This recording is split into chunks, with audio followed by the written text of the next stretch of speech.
নমস্কাৰ। জয় শ্ৰীৰাম। জয় শ্ৰীৰাম।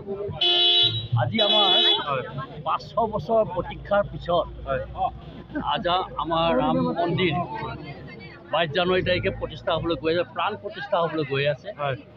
এই সন্দৰ্ভত অযোধ্যাৰ পৰা আমাৰ অক্ষত চাউল, পত্ৰক আৰু ৰাম মন্দিৰৰ ফটো আহিছে।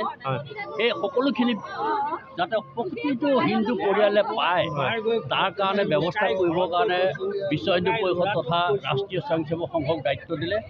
আৰু আজি আমি 4টা পঞ্চায়তৰ ৰাইজক যিসকল ভকত বৈষ্ণৱ আহিছে আমাৰ ইয়ালৈ, তেখেতসকলক আমি অক্ষত কলহ আৰু পত্ৰক আৰু আপোনাৰ ৰাম মন্দিৰৰ ফটো তেখেতসকলক দিছোঁ।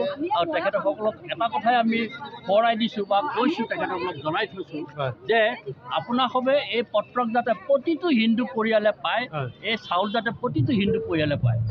কাৰণ আমাৰ 500 বছৰ গোলামীৰ পিছত আমি আজি ৰাম মন্দিৰ প্ৰতিষ্ঠা, প্ৰাণ প্ৰতিষ্ঠা হ'বলৈ গৈ আছে।